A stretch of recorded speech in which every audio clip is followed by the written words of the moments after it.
Va nihoyat yangi uyimni abzor qilaman. Qani ketdik. Amerikada uy ijaraga olishinglar uchun birinchi background check qilishadi, ya'ni sizlarning oylik maoshinglar qancha, kredit tarixinglar yaxshimi, barchasini tekshiradi va minimum 1 yillik kontrakt qilishinglar kerak bo'ladi. Uylar narxi joyiga qarab va qulayligiga qarab farqlanadi. Men dugonam bilan 2 xonali uylarni qidirdik va mana shu uyni tanladik. Narxini video oxirida aytib o'taman. Uyga kirganinglardan barcha sharoiti bor kuxnyani ko'rishinglar mumkin. Bu esa birinchi bedroom. Amerikadagi uylar asosan bo'm-bo'sh bo'ladi. Ba'zida gilamli ham bo'lmasligi mumkin. Bu safar uy tanlayotganda yorug'ligiga va kattaligiga e'tibor qaratdim. Sizlarga ko'pgina kontentlar olish uchun.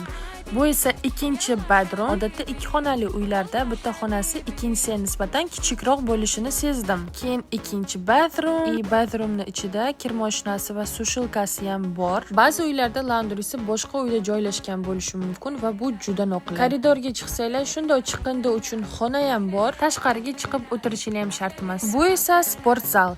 Xohlasanglar yoga uchun xonasi ham bor. Bu esa dam oladigan xonasi, bilyard o'ynashinglar mumkin. Umumiy shunaqa oshxonasi ham bor. Mehmonlar kelganda ovqatlar pishirishinglar uchun. Yozgi basseyni ham. Bu uyning 1 oylik ijarasi $2300 tashkil qiladi. Bundan tashqari suv, svet va gaz to'lovlari ham mavjud.